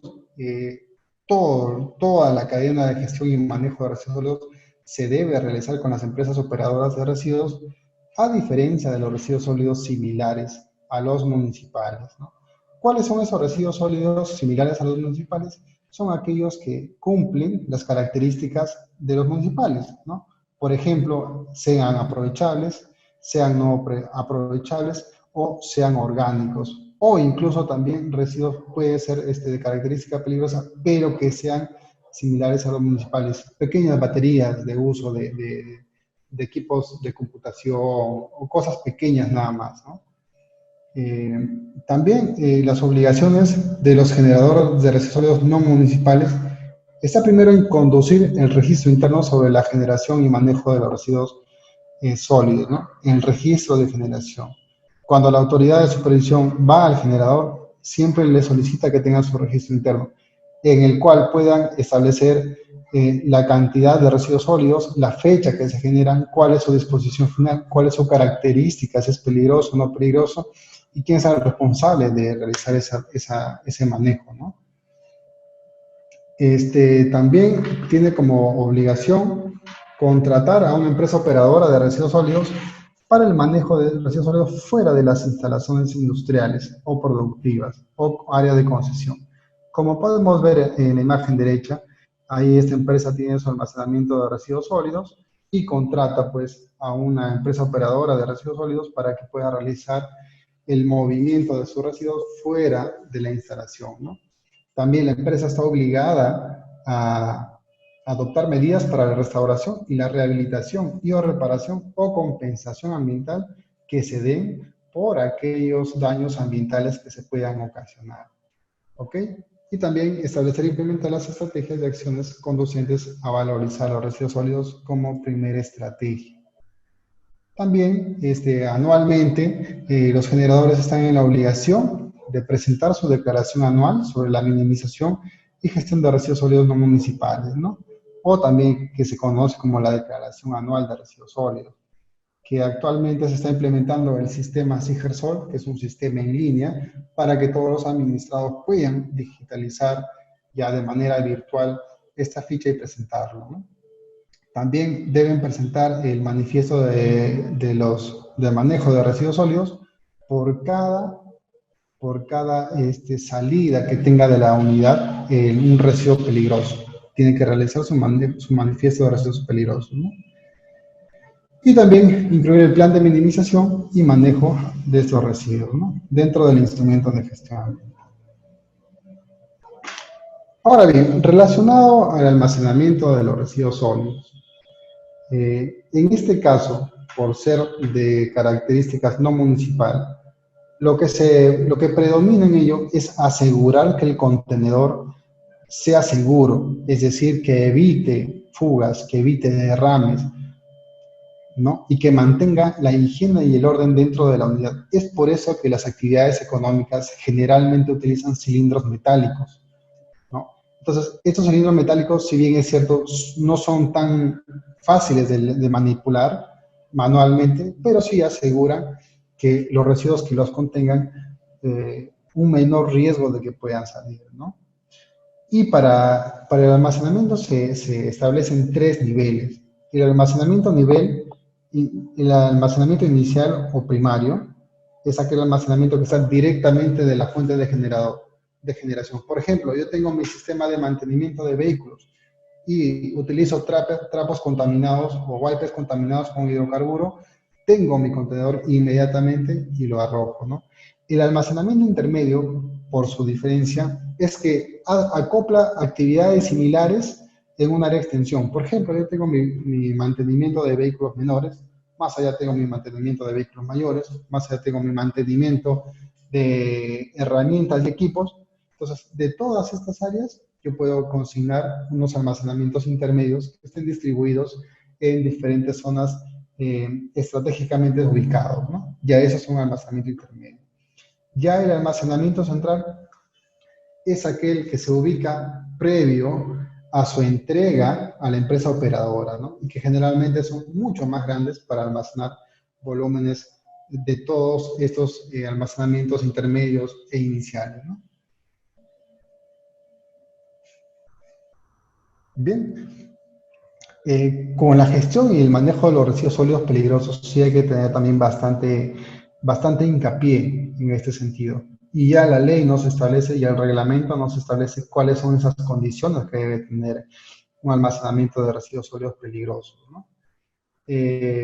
Primero, es que se debe realizar un análisis de la peligrosidad de los residuos sólidos para poder ser distribuidos de una mejor manera que sean compatibles física, química y biológicamente.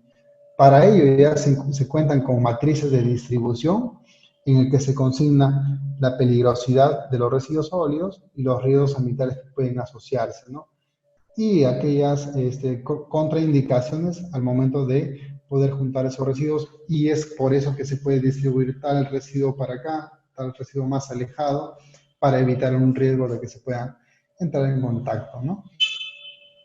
También se deben tener sistemas de impermeabilización, contención de drenajes acondicionados y apropiados, ¿no?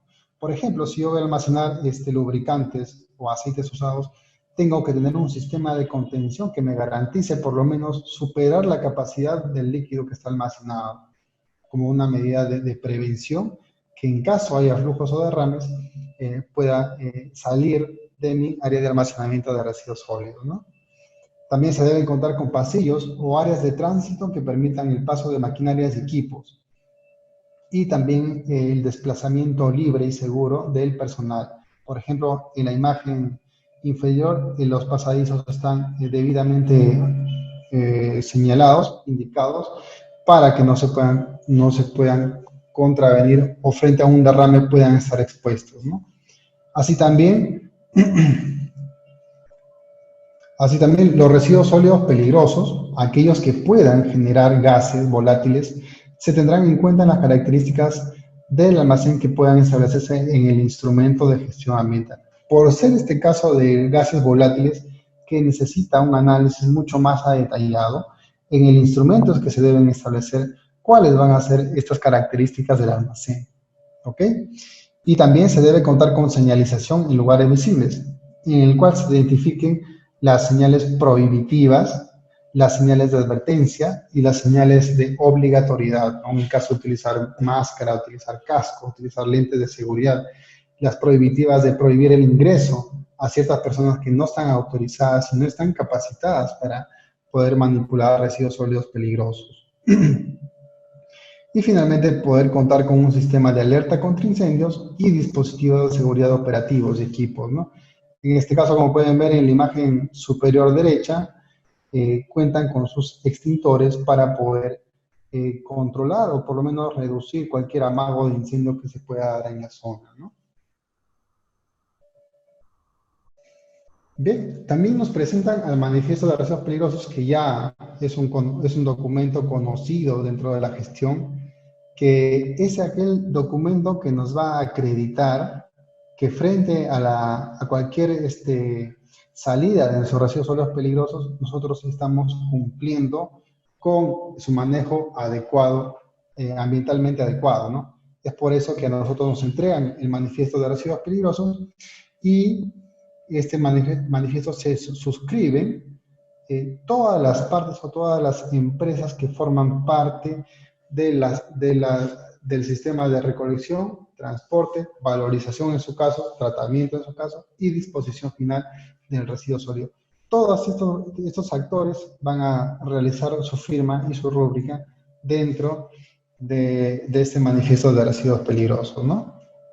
Durante los 15 primeros días de cada inicio de trimestre, este manifiesto de residuos sólidos peligrosos se tiene que registrar, ¿no?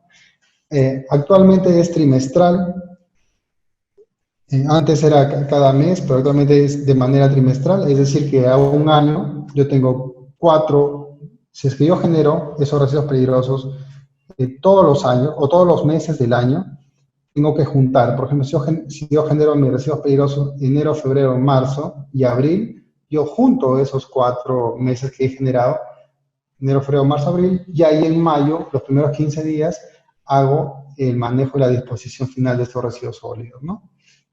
Y este manifiesto de residuos debe quedarse dentro de las instalaciones de la actividad productiva por lo menos 5 años, ¿no? Durante estos 5 años, la autoridad de supervisión tiene toda la potestad de solicitar, por ejemplo, de 4 años anteriores, de 5 años anteriores, tiene toda la potestad de solicitarte los manifiestos que considere pertinente, ¿no? Ahora sí, este manifiesto tiene 3 copias, tiene 3 juegos. En algunos casos tiene 4, pero generalmente tiene 3, que consta del primero uno de color verde para el generador. El segundo es una copia de color blanco para la empresa operadora de residuos sólidos. Y el tercero es una copia de color amarillo para las infraestructuras de residuos sólidos. Entonces, ahí están los actores que participan dentro de su manejo y cada uno se va a ir quedando con una copia del manifiesto de los residuos sólidos peligrosos, ¿no? Dentro de los 15 días calendarios siguientes a la recepción de los residuos sólidos, la empresa operadora debe devolver el manifiesto de residuos sólidos peligrosos. Es por eso que para los que han trabajado en empresas operadoras de residuos sólidos, saben que el cumplimiento desde que se entrega el residuo sólido hasta que se regresa con el manifiesto es máximo 15 días. De lo contrario, tienen que notificar a la autoridad competente a qué se debe el motivo de esa demora, ¿no? Entonces, tienen 15 días calendarios para poder presentar ese manifiesto de residuos peligrosos. Esta es una parte bien importante porque estamos hablando de residuos sólidos peligrosos, como su nombre dice, ¿no? Que su manejo es mucho más específico, mucho más difícil. Las municipalidades, los generadores de residuos sólidos también están sometidos a la recolección y transporte, ¿no? En este caso, perdón, al tratamiento de los residuos sólidos. No, el proceso del tratamiento ya lo conversamos al inicio, pero en general es cualquier técnica o procedimiento que nos pueda disminuir o mitigar las características peligrosas de cualquier residuo. Y aquí, por ejemplo, un manejo de residuos sólidos de la gallinaza, de las excretas de las aves, ¿no? Entonces, en este caso, el generador es responsable dentro de las instalaciones de que haga un proceso de valorización, ¿no? Pero para poder hacer un proceso de valorización del residuo, un proceso de tratamiento y posterior a un proceso de valorización, lo que se establece primero es que debe estar establecido en su instrumento de gestión ambiental. Recuerden que el instrumento de gestión ambiental es todo lo que nosotros pensamos hacer y lo que nosotros proyectamos hacer debe ir plasmado en el instrumento ambiental. Si no, también hay un incumplimiento por no realizar las actividades de acuerdo al instrumento que nosotros hemos planeado. Entonces, estas actividades de tratamiento y estas actividades de valorización de residuos sólidos pueden ser realizados también por la actividad económica, por el representante de la actividad económica dentro de las instalaciones. Y una vez que ya tenga el residuo sólido ya valorizado, ya tratado, y que tenga altas propiedades nutritivas, como es el caso de la gallinaza ya tratada, ¿no? Fácilmente lo puede vender. Y es ahí que el costo de implementar un sistema de tratamiento y el costo de implementar un sistema de valorización de los residuos sólidos prácticamente se ven cubiertas por la venta de estos residuos valorizados que pueden llegar a suplir e incluso llegan a dar ganancias por la venta de este guano que cubre el gasto o la inversión realizada en estas infraestructuras e incluso llega a cubrir el mantenimiento, llega a cubrir el gasto del personal que se tiene que dar, ¿no? Entonces, ese enfoque se tiene que generar para el tratamiento de los residuos sólidos en el ámbito de la generación no municipal, ¿no? Entonces, posteriormente a haber ya sido tratado y haber sido valorizado, también el generador puede realizar la comercialización de los residuos sólidos, ¿no? O también puede realizarse mediante una empresa operadora. Hay empresas que están en duda mucho el tema de la valorización energética del residuo, la valorización material, y optan por entregarlo a una empresa operadora de residuos sólidos, y ahí cierran su cadena, ¿no? Claro, es lógico y es lo más seguro que pueden realizar, pero para ello tenemos que demostrar que el proceso al que han sido sometidos de tratamiento cumple con las condiciones mínimas para poder ser utilizado como, en este caso, un fertilizante, y también cumple con todas las medidas de prevención y de manejo ambiental. Estas medidas tienen que ser debidamente acreditadas, ¿no? Yo no puedo decir, sí, yo realicé mi tratamiento de residuos sólidos, pero yo solamente sé por vista o por tacto que el procedimiento ha funcionado. No. Lo que se tienen que hacer es hacer pruebas, hacer análisis, hacer un procedimiento secuencial y fotográfico o algún medio probatorio que te permita ante cualquier proceso de supervisión decir, sí, yo tengo acá mis registros fotográficos, he hecho estos análisis y con esto te estoy demostrando que es un residuo valorizado que se puede comercializar y se puede entregar a terceras personas para que se pueda utilizar en los campos de cultivo, ¿no? Entonces, por eso es que la Ley de Gestión Integral de Residuos te dice que la comercialización solo se puede dar adoptando medidas de seguridad en toda la ruta de comercialización de estos residuos sólidos. ¿Okay? Y también, como actividades de acondicionamiento de los residuos sólidos, se tienen varios, ¿no? Dentro de ellos está la segregación, el almacenamiento, la limpieza, la trituración o molido, la compactación física, el empaque y el embalaje. En este caso, del ejemplo de la fotografía, por ejemplo, pasan 4 procesos hasta 5 procesos y llegando hasta hacer empaque y embalaje, como ven, estos bloques de residuos reaprovechables, ¿no? Que generalmente se hacen en empresas operadoras de residuos sólidos. Bien, y finalmente, y siguiendo esa secuencia del análisis de la gestión de los residuos, primero debo evaluar si es que yo tengo materiales de descarte. Y si son materiales de descarte, no le aplica la ley, no le aplica lo relacionado a la Ley de Gestión Integral de Residuos Sólidos y puedo dinamizar mucho más su aprovechamiento, ¿no? Segundo, priorizar la valorización del residuo sólido, ¿no? Ya sea energética, ya sea material, aprovechar su valorización de los residuos sólidos. Y en tercer lugar, y en último lugar, ya en caso que yo no he podido aprovechar mi residuo sólido, ya tengo que asegurar su disposición final, ¿no? Entonces, es en esa secuencia de pasos que se deben manejar los residuos sólidos en cualquier actividad económica, ¿no? Y los residuos sólidos peligrosos y no peligrosos deben realizarse en celdas diferenciadas. Y a la derecha, por ejemplo, hay una vista fotográfica de un relleno de seguridad que también tienen celdas de un relleno sanitario que tienen celdas de seguridad. Por ejemplo, acá en La Libertad hay uno que está en Nova Ambiental, eh, que ahí tiene pues el relleno sanitario y tiene las celdas de seguridad, ¿no? Los residuos sólidos no municipales similares a las municipalidades pueden ser dispuestos en rellenos sanitarios de gestión municipal, ¿no? Pero también los residuos sólidos similares a los municipales también pueden ser entregados a una asociación de recicladores debidamente formalizado, siempre y cuando se encuentre dentro de un programa de segregación en la fuente, ¿no? Y obviamente sea económicamente viable para la actividad otorgar esos residuos a la municipalidad, ¿no? Los residuos sólidos no peligrosos provenientes de las actividades de construcción y demolición deben disponerse en escombreras o rellenos sanitarios que cuenten con celdas habilitadas para tal fin, ¿no? Entonces, con eso estamos viendo que ya la disposición final es la última ratio, ¿no? Es lo último que se debe verificar. Lo primero que tenemos que hacer es valorizar en la cantidad posible que se puedan todos los residuos sólidos desde el punto de vista que es económicamente viable. No lo veamos desde el punto de vista que nos va a generar mayor trabajo y es una obligación como generador darle tratamiento y valorización. No, no.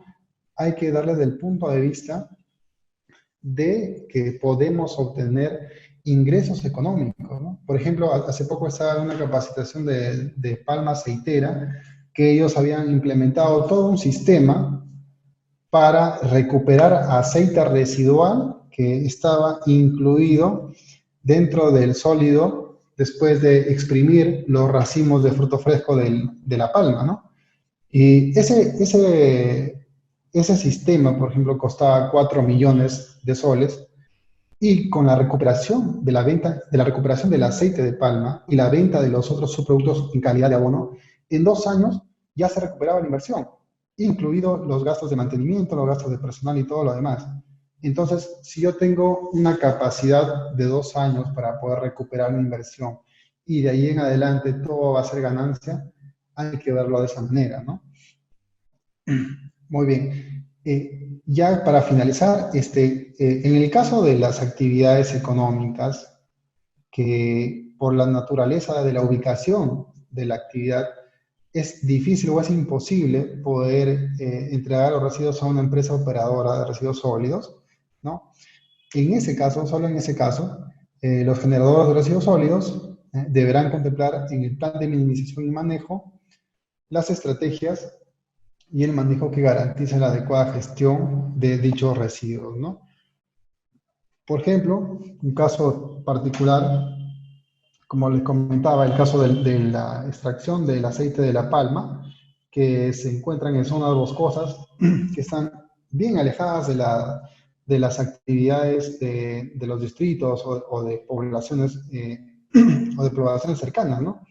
Entonces es por ello que la gestión de los residuos sólidos tiene un trato diferenciado en el instrumento de gestión ambiental y en el plan de minimización. Lo mismo pasa también para actividades mineras que se encuentran alejados, ¿no? Ellos lo que hacen es, tienen su propio relleno de seguridad y también incluso hay unidades que tienen sus celdas de seguridad y su relleno sanitario, ¿no? Pero esa es una excepción. Bueno, esto relacionado todo a un nivel macro de cómo es la gestión ambiental de los residuos sólidos. Obviamente el tema es bien extenso y hay muchas cosas que priorizar, hay muchas cosas que atender y hay diferentes enfoques de la gestión de residuos sólidos, ¿no? Hay los enfoques del financiamiento del residuo sólido, de cómo asegurar la distribución de los recursos económicos para asegurar la estabilidad, ¿no? hay el enfoque también de los aspectos técnicos dentro de la gestión de residuos sólidos, que un poco hemos tocado nosotros, y hay otro aspecto también de la gestión pública también de los residuos sólidos. Entonces, el tema de la gestión de los residuos y el análisis de la norma de la Ley de Gestión Integral de Residuos es bien amplio. Es bien amplio que conforme pase ya algunas otras clases o la experiencia también nos hace ver ciertas particularidades que tienen bajo ciertas condiciones, ¿no? Bueno, eso sería todo relacionado a la gestión y manejo. Señorita Noeli, si gusta indicarme algo más. Sí, bien, ingeniero, muchas gracias. Tenemos una pregunta de Flor Quintanilla. Nos dice, ¿cuándo se realiza la declaración de los residuos peligrosos? ¿Se registra en Sigersol o se envía al correo de OEFA? Sí, la plataforma de Cigersol, la misma ley de gestión integral lo establece, ¿no? Y dice que mientras no se dé su implementación todavía, se debe remitir de manera convencional, ya sea a la autoridad de certificación que corresponda a la actividad productiva y también a la autoridad competente en materia de fiscalización, ¿no? Eso es mientras no se adopte todavía el programa de Cigersol. Yo entiendo que ya hace poco han estado gestionando la habilitación y el ingreso y hay empresas que ya están registrándose en Cigersola. Sería bueno en todo caso contactarse con el Ministerio del Ambiente, quien es el que administra este servicio, para que le puedan generar su usuario y su clave, de darse el caso, ¿no? Bien, muchas gracias. Ya no contamos con más preguntas. Tal vez desea regalarnos algunas palabras. Sí, bueno, por mi parte eso sería todo. Muy, muy agradecido por su tiempo.